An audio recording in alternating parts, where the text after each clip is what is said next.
안녕하세요. 반갑습니다. 네, 일본 클래식 박종욱입니다. 너무 웅장해서 공연이 다 끝난 것 같아요. 그런데 아닙니다. 여러분, 이제 시작입니다. 네, 여러분, 어느덧 9월이 왔습니다. 이번 여름 정말 고생 많으셨어요. 너무 더우셨죠? 유난히 또 좀 더 길게 느껴졌던 것 같아요. 사실 아직 낮에는 많이 더운데 그래도 아침이랑 밤에는 좀 선선한 바람이 슬슬 불기 시작하는 것 같습니다. 자, 이 가을이 시작되는 9월에 오늘도 이렇게 강남 마티네 콘서트를 찾아주신 여러분 환영하고요. 오늘 이 강남 마티네 콘서트는 비슷하면서도 다른 두 작곡가를 만나보고 있습니다. 오늘 9월의 주제는 바그너와 말러입니다. 그래서 여러분 첫 곡으로 뉘른베르크의 명가수 서곡을 들으셨습니다. 사실 바그너와 말러를 이렇게 마티네 콘서트에서 듣기는 쉽지 않죠. 마티네 콘서트는 사실 원래 이제 다들 점심 드시러 가셔야 되니까 시간을 그렇게 길게 잡아놓진 않거든요. 그런데 이 바그너와 말러의 곡들은 보통 한 곡이 이 마티네 콘서트의 전체 시간을 넘어갑니다. 만약에 말러 교향곡을 오늘 했으면 저는 오늘 해설도 못해요. 그리고 뭐 바그너는요, 뭐 악극 긴 거 한 16시간 정도 됩니다. 그래서 한 4일에 나눠서 하고 그러죠. 자, 오늘은 이 두 사람의 거대한 작품들 말고 작은 곡들도 명곡이 많거든요. 그 곡들을 감상을 하실 겁니다. 자, 이 두 사람은 업적도 대단하고 영향력도 크고 또 엄청난 매니아들을 몰고 다니는 작곡가들입니다. 그래서 할 이야기가 굉장히 좀 방대한데요. 마티네 콘서트니까 오늘은 간단하게 이 두 사람이 어떤 음악을 하고 있고 오늘 연주하는 곡들은 어떤 곡인지만 설명을 드리도록 하겠습니다.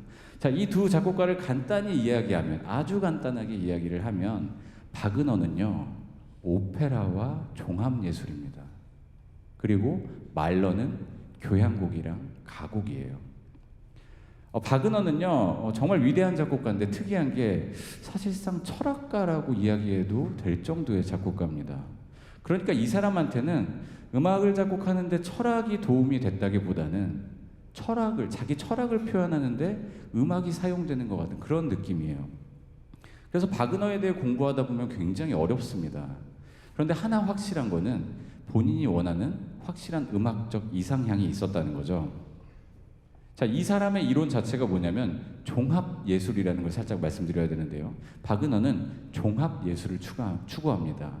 그러니까 우리가 음악만 하는 것도 좋은데 다른 예술이랑 결합하면 더 높은 차원의 예술이 된다는 거예요. 그러니까 뭐 시, 무용, 뭐 미술, 건축, 문학, 뭐 연극 이런 것들이 다 따로 놀면 안 되고 다 같이 모여서 통합하고 융합해야 된다는 거죠. 그래서 그만큼 이 바그너라는 작곡가는 각 분야에 대해서 전문성도 뛰어났고요. 끼친 영향력이 음악에만 국한되지 않습니다. 다양한 분야에 영향력을 끼쳤습니다. 그런데 이렇게 예술이 많이 모이면 어쩔 수 없이 규모가 커지잖아요. 그래서 바그너의 후기 작품들을 오페라보다 악극이라고 부릅니다. 조금 더 확장된 개념으로 부릅니다. 이쯤 되면 우리가 바그너의 오페라를 한번 들어보고 싶잖아요. 도대체 어떻길래? 진짜 대단한가? 그래서 오늘 뉘른베르크의 명가수 서곡을, 그러니까 뉘른베르크 명가수 오페라를 하려고 했는데 요게 4시간 반짜리예요. 그럼 여러분 3시 반에 끝나서 점심도 못 드시잖아요. 그래서 오늘 약식으로 서곡만 가져왔습니다. 자, 여러분 웅장하게 들으셨는데 이게 사실 정확히 얘기하면 서곡은 아니고 제 1막의 전주곡입니다. 바그너 치고는 굉장히 좀 덜 묵직하게 작곡된 오페라라고 이야기할 수 있습니다. 그러니까 이게 어떤 스토리냐면 어떤 남자가 사랑에 빠져서 여자를 차지하기 위해서 노래 경연대회에 나가서 우승해야 되는 뭐 그런 얘기예요. 근데 원래 바그너는 좀 이렇게 신화를 주제로 많이 쓴단 말이에요.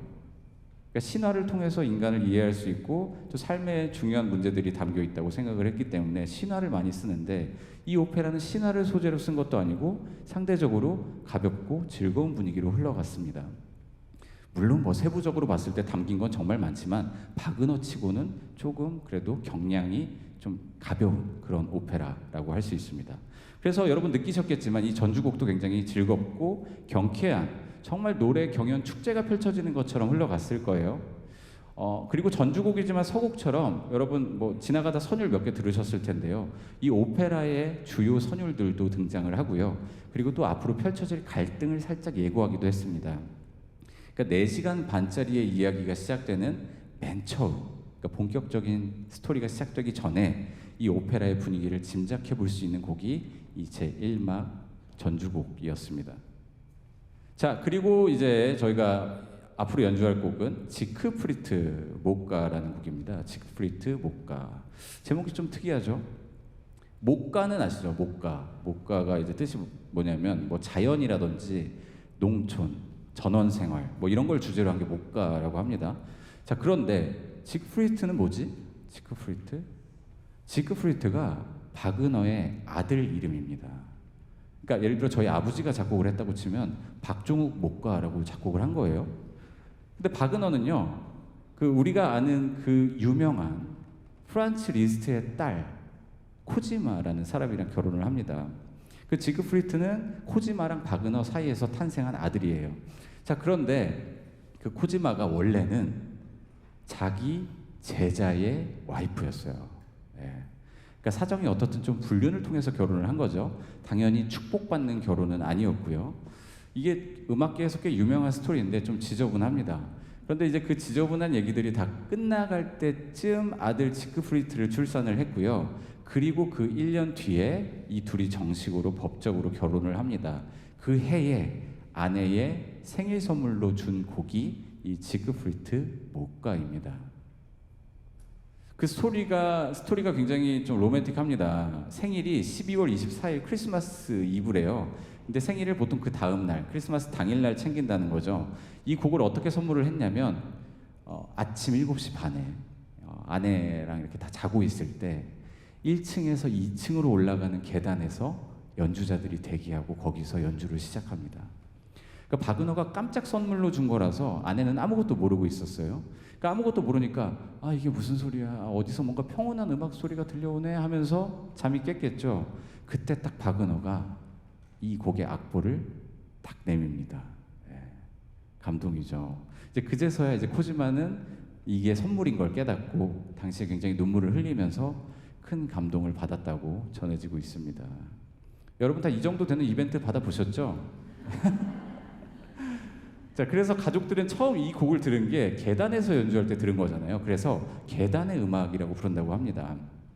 자, 이렇게 특별한 에피소드가 있는 이 곡은요, 바그너의 오페라에서 등장하는 동기들이 은유되듯이 곡에 등장을 합니다. 동기가 뭐냐면 이제 짧은 선율 정도로 이해를 하시면 되는데요. 뭐 모티브라고도 하는데 바그너가 이 동기를 가지고 펼쳐내는 걸 참 잘했던 작곡가입니다. 자, 이 곡에 등장하는 동기들이 꽤 많아요. 그러니까 외부 오페라에서 쓰였던 동기들. 자, 그런데 저는 여러분 이 동기들 중에 딱 하나는 여러분들 같이 알고 가셨으면 좋겠어요. 제가 노래를 잘 못하는데 한번 불러드리겠습니다. 아, 긴장되네요. 자, 쉬우니까요. 자, 잘 들어보세요. 같이 흥얼거려 보셔도 좋습니다.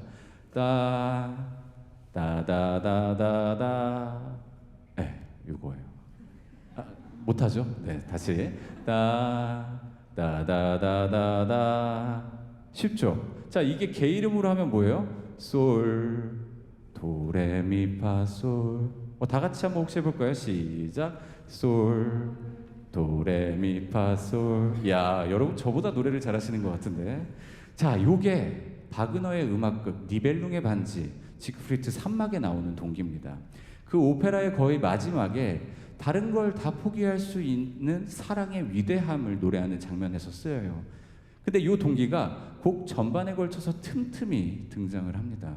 여러분 내가 아까 그 박종욱이랑 불렀던 그 선율이 나올 때마다 바그너가 그 당시 느꼈을 사랑, 평화, 편안함, 이런 걸 표현한다고 생각을 하시면서 들어보시면 좋을 것 같습니다. 자, 그럼 우리 이 바그너의 지그프리트 목가를 이탐구 지휘자가 지휘하는 강남 심포니 오케스트라의 연주로 만나보도록 하겠습니다. 큰 박수 부탁드립니다.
잤다가 이 노래를 들으면 얼마나 좋을까요?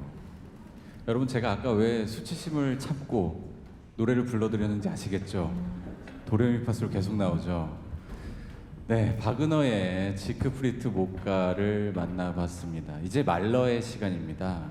바그너가 아까 말씀드렸듯이 신화를 소재로 또 음악뿐만 아니라 많은 예술을 표현하는 작곡가였잖아요. 말러는요, 그 음악 그 자체만을 통해서 뭐 신화 전설 이런 거 말고 조금 더 현실적인 인간의 내면을 표현하려고 했던 작곡가입니다. 말러는 거대한 스케일의 교향곡들이 유명하죠. 감정의 표현도 아주 깊고 또 극적인 경우가 많습니다. 그런데 말러의 가곡은요, 그거보다 조금 더 세밀하고 조금 더 개인적이라고 이야기할 수 있습니다. 오늘은 리케르트라는 독일 시인의 시를 가사로 쓴 5개의 가곡을 들으실 겁니다. 사실 이 곡을 처음 들으시는 분들이라면 조금 어려우실 수도 있다는 생각이 듭니다. 왜냐하면 말러가 그냥 듣기 좋은 화성으로만 쓰는 사람은 아니거든요. 여러분, 만약에 이 말러의 곡을 들어본 적이 많이 없고 이런 색채에 익숙하지 않으시다면 저는 말러라는 사람이 표현하는 그 감정선만 한번 따라가 보라고 말씀을 드리고 싶습니다. 그만큼 이 세밀하게 감정을 정말 잘 묘사하는 작곡가입니다. 자, 그런데 우리가 그 가곡의 감정을 잘 파악하려면 중요한 게 뭐가 있죠? 최소한 우리가 가사 내용은 알고 있어야 될 거 아니에요. 여러분들 다들 알고 계신가요?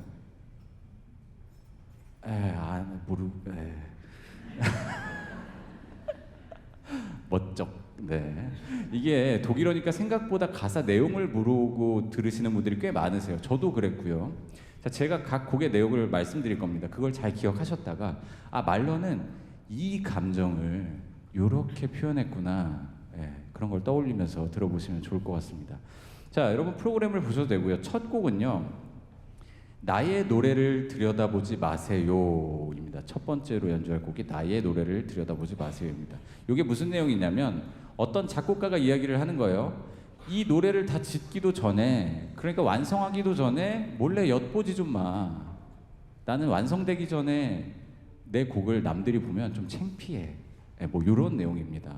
그래서 어떤 대목이 나오냐면요, 벌들도 벌집을 지을 때 자신들을 들여다보는 걸 원하지 않아요.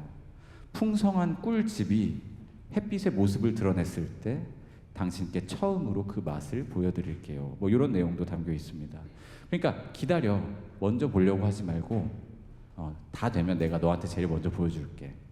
여러분, 말러도 자기 곡이 완벽하게 완성되기 전까지는 남들한테 보여주는 걸 꺼려했다고 알려져 있습니다. 그런 속마음이 재치 있게 풀어지는 곡이고요. 자, 요게 첫 번째 곡. 그리고 두 번째 곡은요, 나는 은은한 향기를 맡았네입니다. 자, 요 곡의 내용은요, 내 방에 내가 사랑하는 사람이 보리수 가지를 선물로 꽂아 놓은 거예요. 그러면 좀 은은한 향기가 퍼지잖아요. 그 향기가 얼마나 달콤한가, 얼마나 사랑스러운가, 요 감정이 담긴 노래입니다. 향기가 왜 달콤하죠? 사랑하는 사람이 꽂아줬으니까 달콤하게 느껴지는 거죠. 그래서 이 곡은 은은한 향기가 퍼지는 방 안에서 이 사랑의 행복감을 가득 느끼고 있는 그런 곡입니다. 자, 그리고 방금 게 두 번째 곡이었고 이제 세 번째 곡은요, 한밤중에라는 곡입니다. 어떤 사람이 좀 절망적인, 좀 하루하루 좀 너무 괴롭고 절망적인 나날들을 보내고 있는 것 같아요. 그런데 그 사람이 한밤중에 깬 거예요.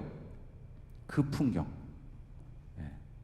그렇게 막 너무 막 요즘 이렇게 막 절망적이면 딱 잠에서 깼을 때 왠지 모르게 허무하고 좀 공허하고 그런 감정을 자아내죠. 한밤중에 나는 잠에서 깨어났네. 하늘을 바라보지만 수많은 별들 중에 단 하나의 별도 나에게 미소 짓지 않네. 한밤중에 내 심장의 고동 소리를 들었네. 괴로움의 진동처럼 나를 사로잡네. 뭐 이렇게 시작을 합니다. 그래서 초반에는 좀 공허한 느낌으로 곡이 흘러갑니다.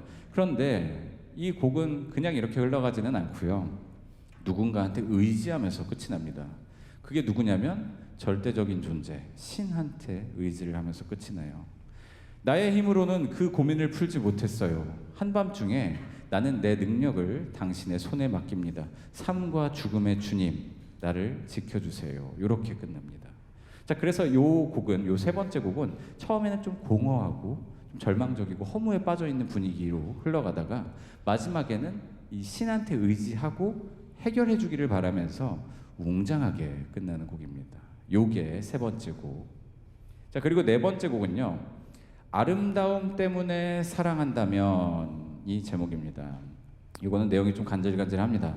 말러가 자기 아내에게 바친 곡이고요. 이게 무슨 내용이냐면 미모, 뭐 아름다움 이런 것 때문에 나를 사랑할 거면 사랑하지 마. 차라리 태양을 사랑해. 그럴 거면 태양은 황금빛 머리카락이 있으니까 계속 아름다울 거야. 네, 뭐 이렇게 이야기를 합니다.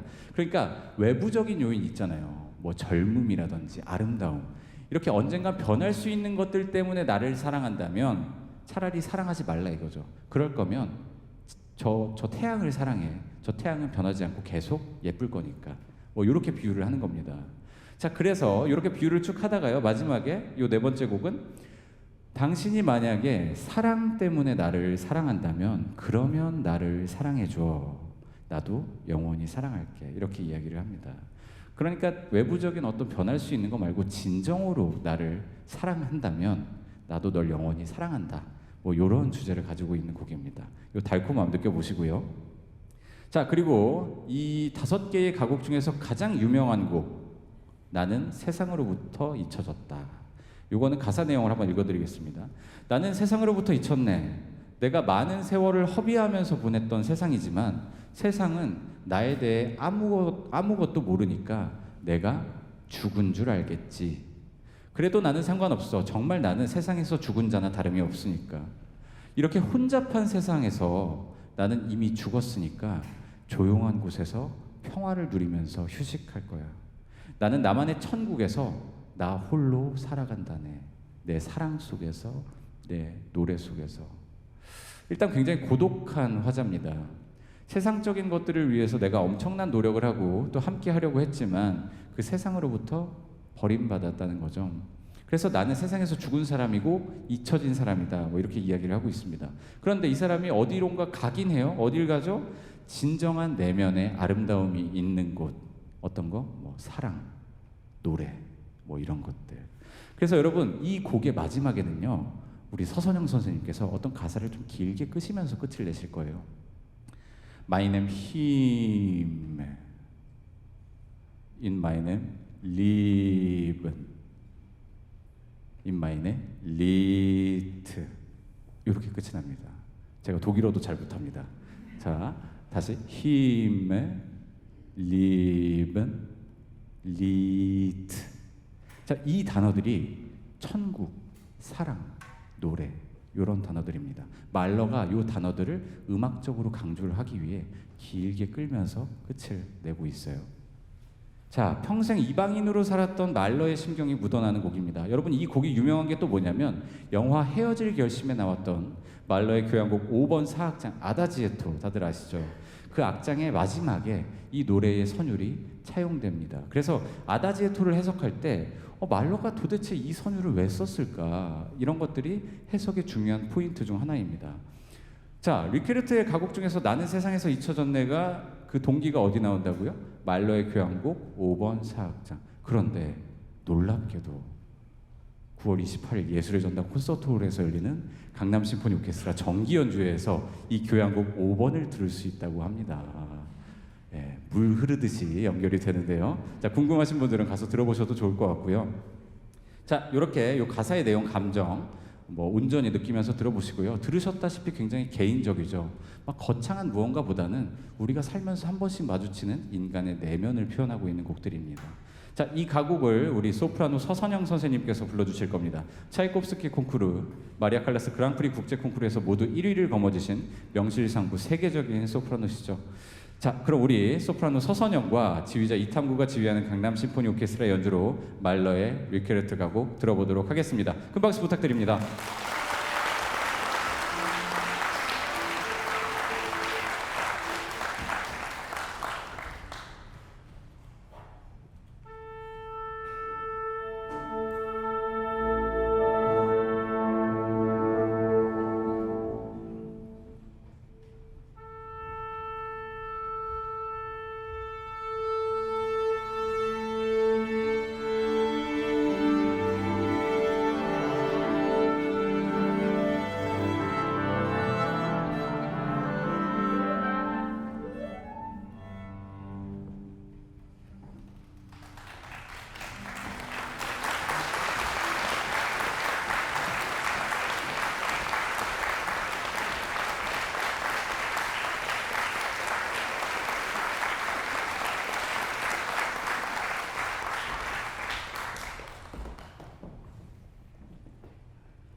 soltanto quello